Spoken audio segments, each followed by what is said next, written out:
Hello and welcome to another episode of the Hockey News Cheat Sheet brought to you by Stix.com, Stix.com. I'm George Nassios, joined as always by my co-host Andrew McInnis. And Andrew, the playoffs are almost upon us, our favorite time of year. So we're going to look at some future bets for each series that's going to be happening coming in the first round. So we're going to start off in the Eastern Conference. Carolina and New Jersey will be facing off, and Carolina, no surprise, minus 285 favorites to win the series. They split the season series with the Devils, but Devils obviously dealt a few big injuries late in the year. Jack Hughes is out for the entirety of the playoffs. Dougie Hamilton hasn't played in over a month, and we don't know when he'll be back. So, taking into account all that, what are the best bets to target in this series? Is it just the Devils, or at those odds, are you looking at total games, correct series score, exact games, or the winner? What are you thinking? George, good to see you as always. Look, I love talking hockey, but talking playoff hockey is just a whole different animal. Been in a great mood all week long. Cannot wait for the first playoff game to begin. And, you know, a lot of times people will see odds for a playoff series and they'll say, I can't believe that. That's way too much. The odds makers don't know what they're doing. And those are the famous last words usually for people. The Vegas does not know what they're doing. And I think we have to look at these odds and look at them for a reason. Sure, Carolina kind of messed up getting rid of Natchez. Sure, it didn't work out with the whole Rantanen thing. Sure, a lot of stuff has gone wrong for them. This is still a team that at its core has been together for a long time now. A lot of vets on this team. A really good structured system on this team.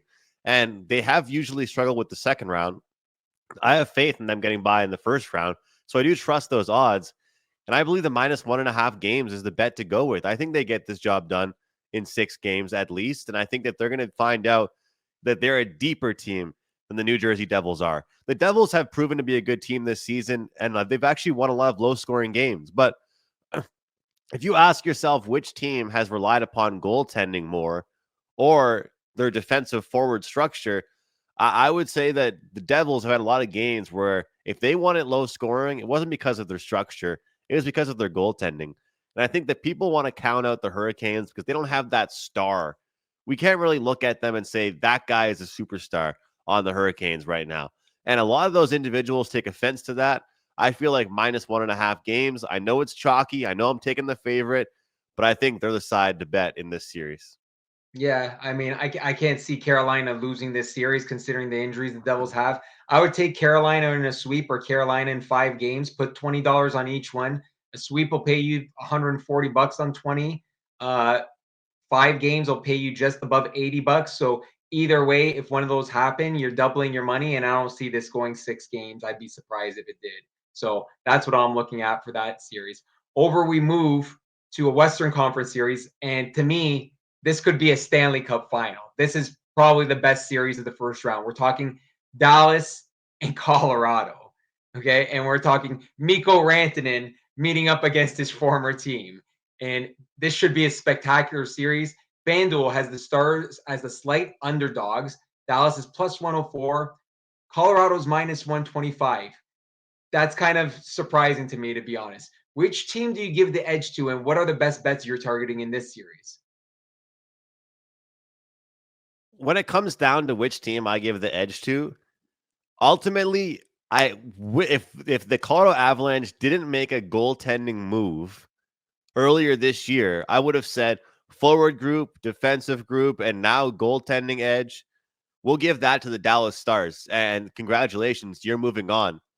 But you're going to give Nathan McKinnon and Cale Makar a goaltender they can rely on with a guy like Blackwood. I got to pick them because goaltending was the thing that I was worried about the most all throughout the season with the Avalanche. And if you look at it, there were some games they had to win 5-4, 6-4, 4-3 consistently because their goaltending was incredibly weak. And now they have that goaltender. They found someone that can fit in with them. It's a real shame that this has to be a first round matchup. To your point, George, Yeah. this feels like it should be a second round matchup or a conference final matchup at best. This to me is a spot where you've got a team that made a couple different moves at the deadline or prior to the deadline. Of course, that one being the Blackwood move. But when you look at the defensemen that they added, when you look at the depth forwards that Colorado added, I just think that it's been a really, really good fit. The chemistry has not taken long for them to adjust. And you look at Brock Nelson, what he's brought. You look at Coyle. I think this team has brought in the perfect parts and the perfect pieces to their team. So Dallas, after the season they've had, going out in the first round will be a shock to a lot of people. But that's how this format works. And I think they say goodbye in the first round. Okay, I'm going to agree to disagree with you here. I'm taking the Dallas Stars. I don't think it's just depth with Dallas. I think they have star forwards on like every line. I think Wyatt Johnson is a burgeoning superstar. I think we're seeing the playoffs how much the Avs are going to miss Mikko Rantanen. Big body, a guy that can play in the playoffs. Not to mention Jason Robertson.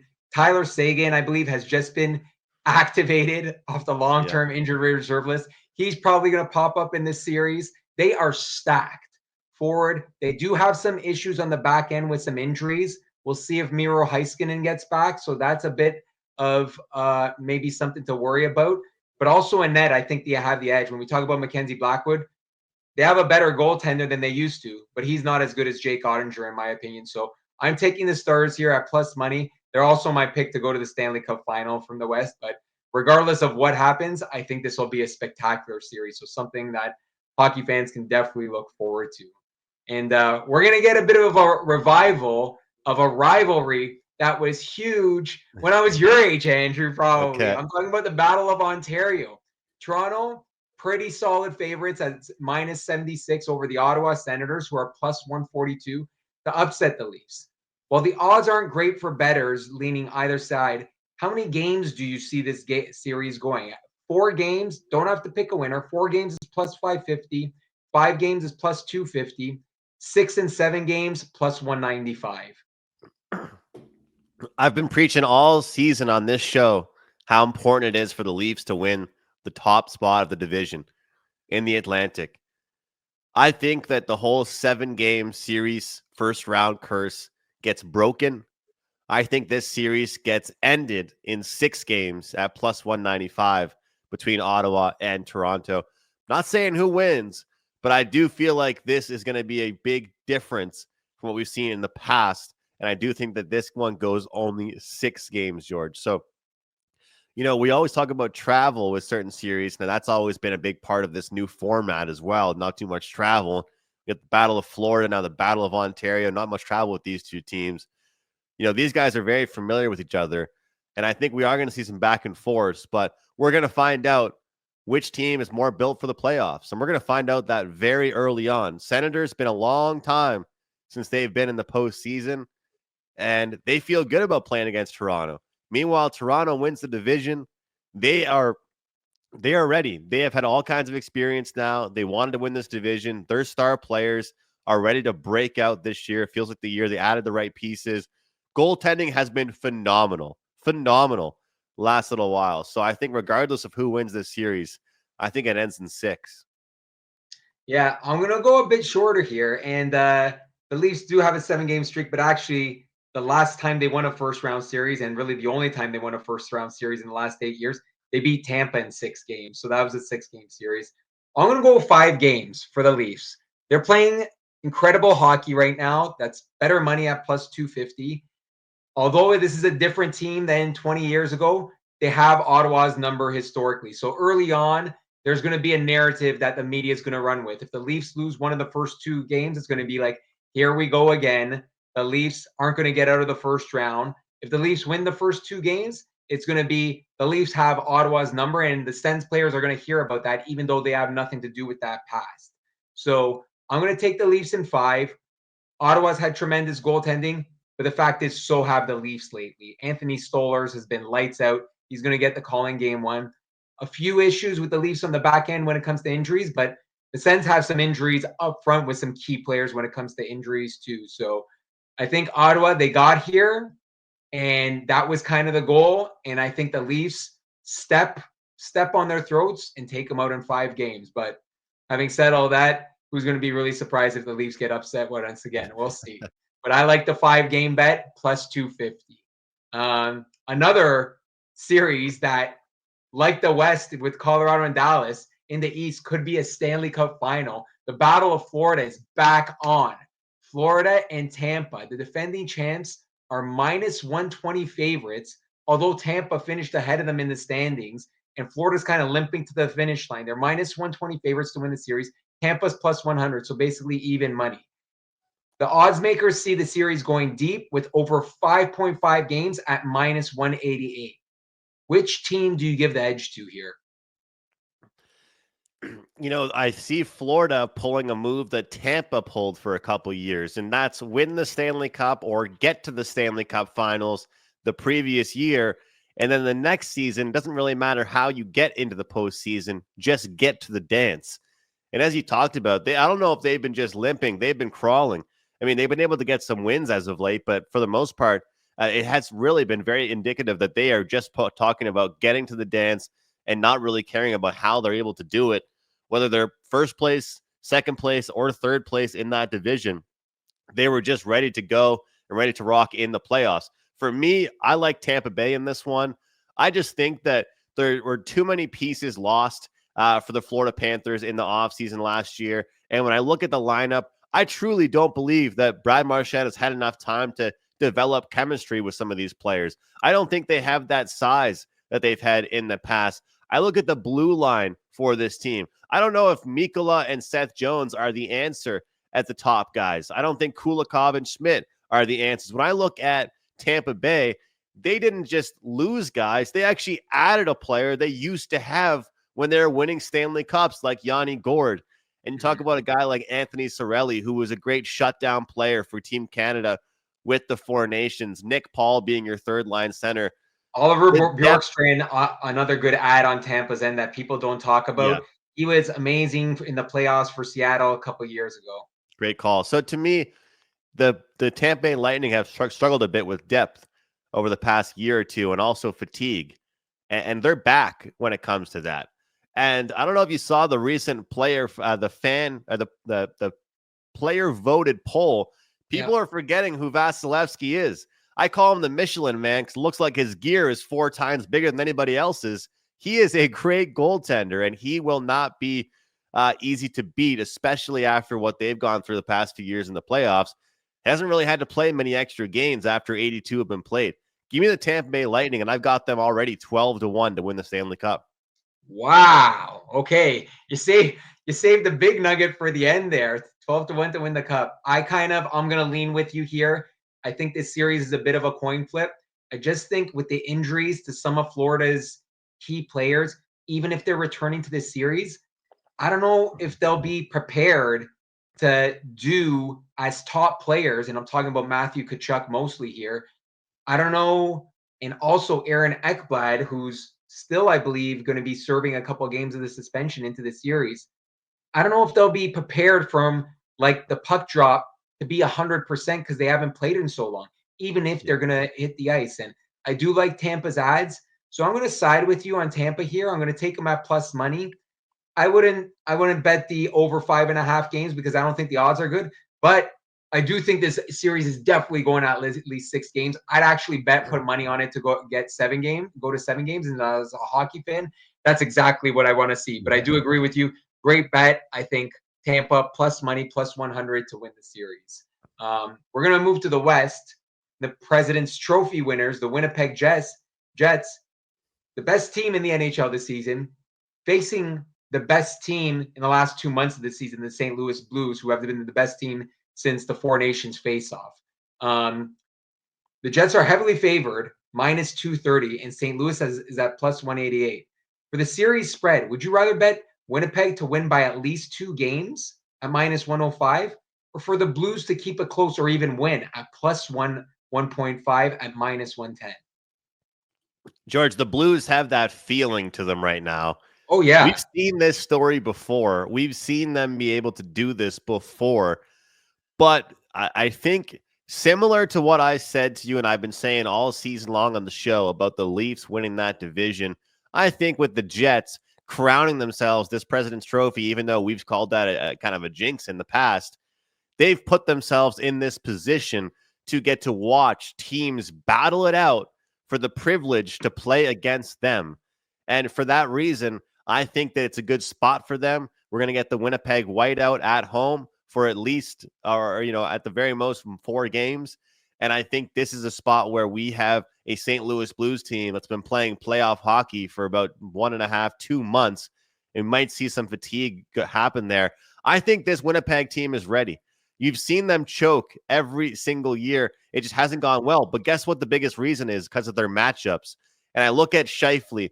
I look at Adam Lowry. I look at kind of the physicality of this team with some bigger bodies. Mason Appleton, Brandon Tanev, even, Gustafsson and Barron. Those guys aren't scared to be physical. They're built like a playoff team. And let's not forget about Connor Hellebuyck, a guy that might be winning a big award this year, more than just the Vezina. I think they're capable of getting the job done. Don't get me wrong. It's not going to be an easy series. In fact, I know this isn't really a bet we can make. I think we're going to see a lot of low-scoring games in this series. And I think we're also going to see a couple games go to overtime in this series due to the low-scoring games. But -1.5 games for the Winnipeg Jets. The fact they're not playing the Vegas Golden Knights, the fact they're not playing one of these elite of the elite teams, they set themselves up at the start of the year in a great position to get to play a wildcard team like the St. Louis Blues. Yeah, I'm going to go on the other side with this one, considering the way the Blues have played. I know they stumbled a bit in their last 4 before winning the other night, but I just think them playing the playoff hockey for so long has them poised to perform well in the first round of the playoffs. Winnipeg, little bit, not to the extent of the Leafs, but haven't proven themselves in the playoffs. I also think St. Louis can match them when it comes to size and physicality. So I think this is going to be a long series, and I actually love the bet of taking the Blues at plus 1.5 to make this series close at -110 odds. So I'm going to side with the Blues here, and I wouldn't be entirely surprised to see them actually upset the Jets. And although Hellebuyck is going to be the Vezina winner, he might be the Hart winner. He also played against the opposing netminder in a huge tournament a couple months ago.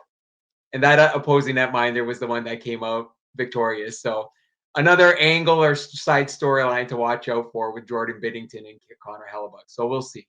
We're going to move on to another series now in the West. After a game-tying goal with 20 seconds left, clinched the playoff spot from the Minnesota Wild, and they won in overtime versus the Ducks the other night. They were 20 seconds away from losing, and Calgary having a game against the Kings where Calgary could be in the playoffs and Minnesota could be out. But they got it done with a game-tying goal with 20 seconds left and winning in overtime to clinch the playoff spot. Their reward, the Vegas Golden Knights, were big favorites, -240. Minnesota's at plus 195. Is there any chance the Wild compete with the Golden Knights and keep this series tight?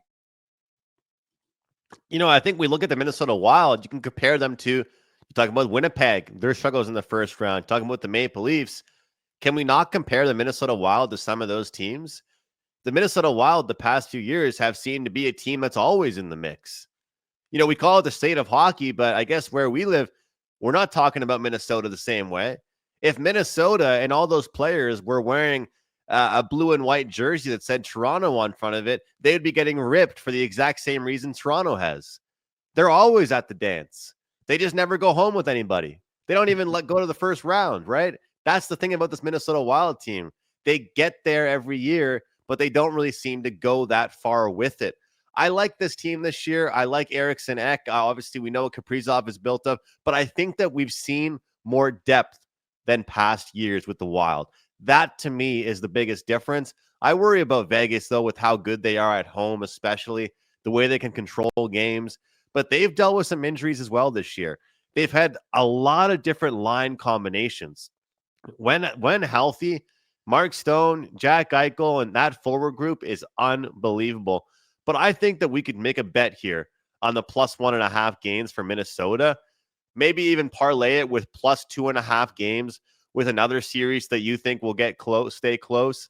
But I think Minnesota actually could shock people and make this one a pretty good one. Wow. Okay, that's a surprise for me. I think Vegas is going to destroy them. I think this Vegas team is built for the playoffs. Obviously, there's always a few injury questions, but I think that's also the deal with Minnesota. Kaprizov and Eriksson Ek just came back. Could they aggravate their injuries?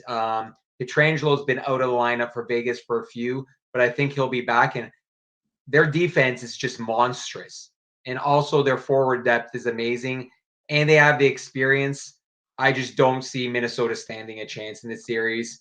I'd go with Vegas in 4 or 5 games personally. So I really I can't even fathom to see a Minnesota upset here. That would be stunning to me, but we'll see. We're going to have a lot of debates in the weeks to come because it seems like we're going to having more than a few disagreements here. Well, one thing nice though about you can do these bets, right? Where it's like you can take the series spreads, at like plus 2.5 games for the Wild, and then I know you probably wouldn't want to do this, but Ottawa plus 2.5 games. If you parlay the Wild and the Senators plus 2.5 games, that's minus 125. So you're pretty much asking to avoid this being an absolute thrashing is what you're asking, And so I look at those a little bit, and I think at this Wild team, I know you probably don't want to do it, but the Wild and the Leafs have had pretty similar trajectories over the past little while, and some of these teams that have got to the dance so many years in a row, but haven't been able to move forward. I feel like the experience levels there. Again, I'm not saying the Wild win the series. I don't want to go on record with that. I'm saying they keep it a hell of a lot closer than people think they do. Yeah, I mean, my bet for the series would be Vegas in 4. So I'm just going to go out and say that. Did you say 2 sweeps could happen, or 2? Who did I say was the other sweep? Well, you said 1. You said it could be 4 or 5. Oh, I said the Leafs in 5. I chose the Leafs in 5. Okay. But I think Vegas wins this one in 4. I don't think Minnesota can match up with them personally. So we'll see. And the Minnesota Leafs trajectory, I think the expectations have been higher for the Leafs over the years. And, Minnesota's been working with those Ryan Suter and Zach Parise contracts that finally are going to come off the books. So they've been handcuffed kind of big time for the last few years. So there's going to be opportunity for them to step up. Their best players are really young in Kaprizov and Matt Boldy and Brock Faber and Marco Rossi. So I think the future is bright for Minnesota.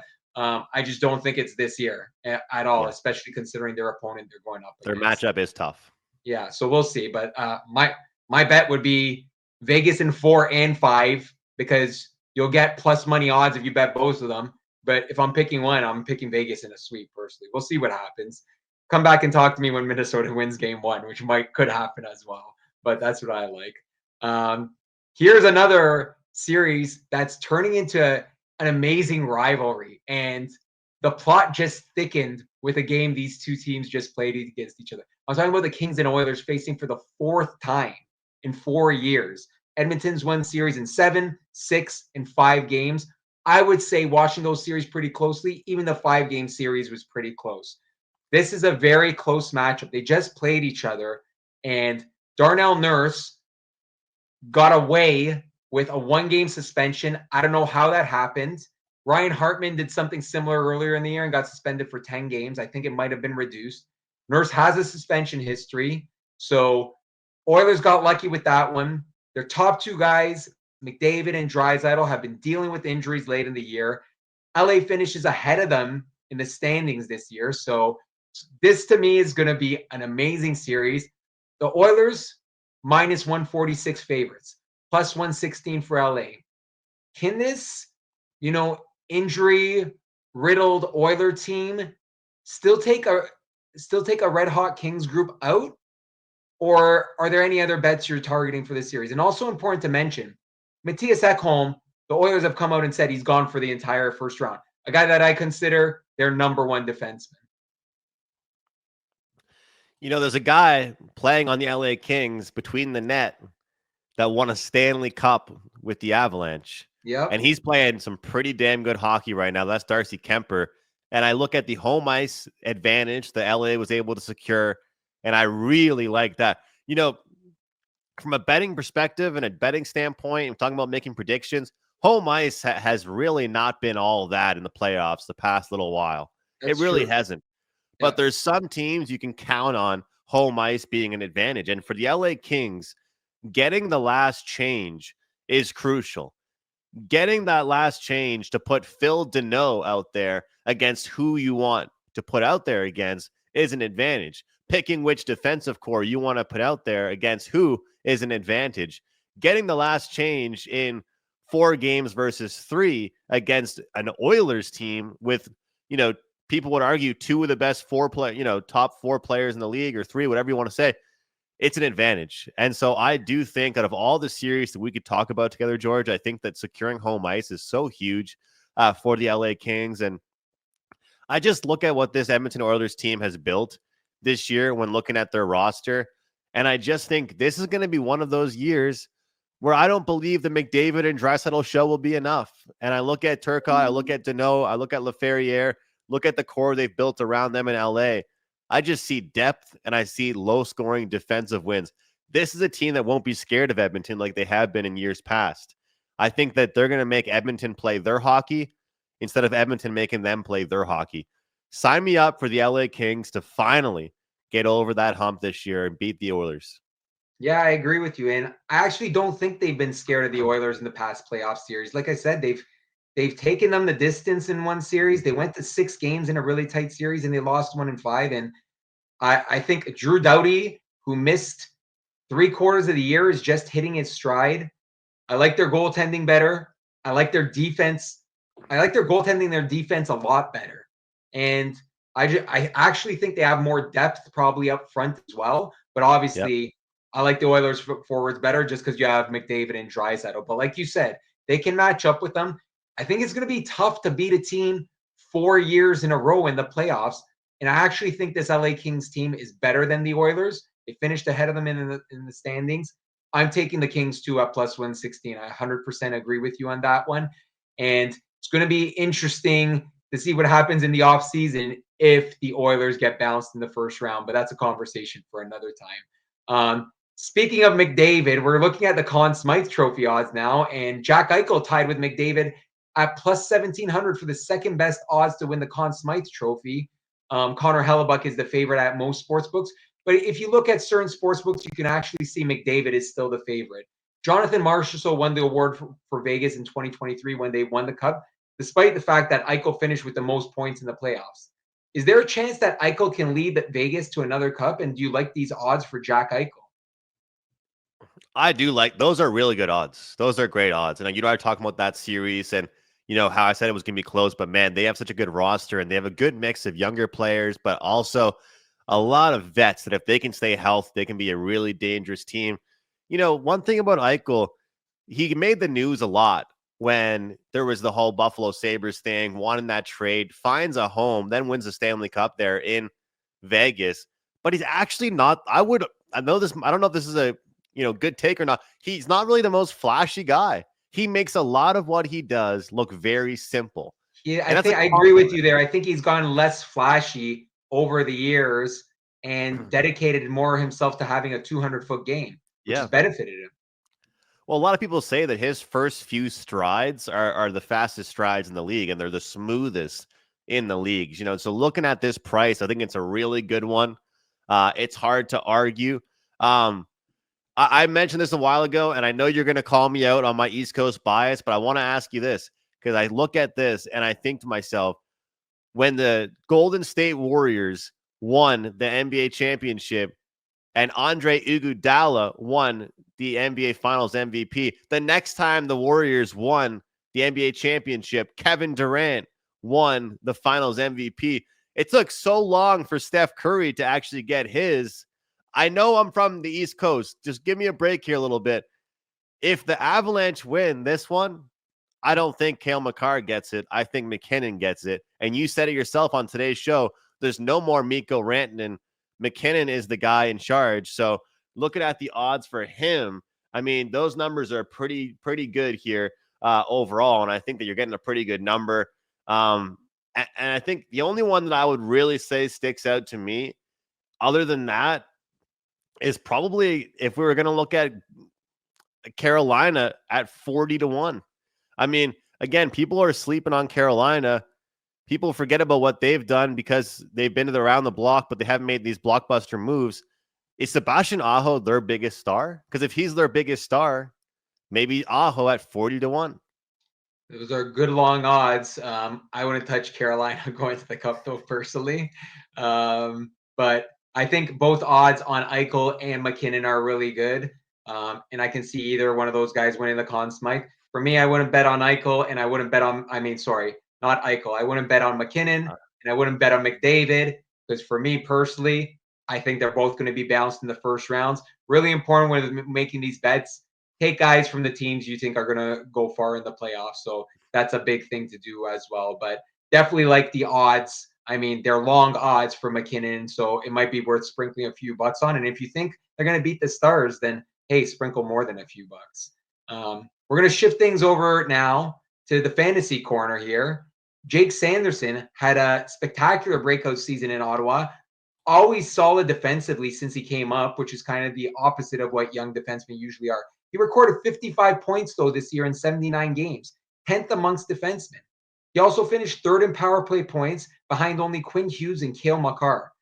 Lane Hutson also had a huge year, should be a lock for the Calder Trophy, leading rookie scoring with 65 points in 81 games. Which defenseman would you rather have on your fantasy roster next year? I'll preface it with this. Jake Sanderson is an unbelievable defenseman. I mean, what he has done and so early on in his career, the way he slots himself in to certain situations, he's very reliable. He's trustworthy for this Ottawa Senators coaching staff. But if we're talking about fantasy, I think it has to be Hudson just when he's getting put in these situations. I look at the fact that it took, I think, 26 games for Lane Hutson to boot Mike Matheson off the first power play unit. I asked myself, if maybe even cut that number in half, if Mike Matheson got taken off that PP1 unit, how many more points would Lane Hutson have gotten on that PP1? We'll never know. But he's not out there getting tossed over the boards in defensive zone faceoffs. Jake Sanderson is a 200-foot defenseman, obviously. He's both ways. He can protect his own end and he can score. But I do think that the way he's relied upon and moving forward by the Senators is going to be a bit different. And yes, of course, the Habs want to rely on Hudson defensively, but what we've seen from him offensively, he'll be put in more offensive situations with more offensive players, whereas I do think Sanderson will be relied upon a lot in his own end. Yeah, I don't see how you can go against Hudson here. I mean, he's shattering like rookie records here. He's putting his name amongst the top rookie defensemen of all time in terms of points. 65 points as a rookie defenseman is amazing. The Habs team, they have young players. They're only going to get better. Like you said, he's going to be on that PP1 unit for the whole time next year and moving forward. The only question I'd have with him, if you're concerned about this, is he's small. I think he might be susceptible to injury, but he hasn't showed that this year. First year out of college, playing a full NHL season, so I would side with you there and take Hudson as well. One more for you here in the fantasy corner. Kirill Marchenko, huge surprise for fantasy hockey managers this year. 31 goals, in 72 points in 77 games, and a chance, if Montreal loses in regulation tonight, to go into playoffs with this team with a win in their final game of the year. There's a good chance his draft stock will rise a ton for next year. But is this sustainable for him, or do you think it was just a one-off? Well, first of all, it's pretty amazing what the Columbus Blue Jackets have done. It's a great story. I think getting a new coach the start of the year, this whole team rallying together after everything that's gone on with the club and obviously the tragedy that happened. But putting him with Boone Jenner and Sean Monahan, once those two players got healthy, it was able to just make Marchenko continue to have the success that he's currently been having. But I do think that I look along the lineup. I look at players like Fantilli. I look at Kent Johnson, Cole Sillinger, Voronkov, some of these other players that have stepped up in a different way and started to play well down the stretch, George. And I'm not saying that that guy is going to be what we saw Marchenko be this season. But when I look at some of these other players and the capabilities that they have, they could potentially take some goals, some assists, some points away from Marchenko. So I'm not saying it would be ultimately just buying a stock at the highest point possible, but there might be some other guys you could pick on the Blue Jackets to have success, just like we saw Marchenko have this year. If you were able to snag him up in fantasy this year, it doesn't mean you're absolutely just chomping at the bit to get him back at all costs for your next draft next year. Yeah, I kind of agree with you there. And the players you mentioned there, especially to Fantilli, to me down the stretch, has shown himself to be a tremendous player, and he's really young. He's only going to get better. So I'd agree with you on that one. Can't wait for Saturday, Andrew. The NHL playoffs are almost upon us. We'll do it again next week.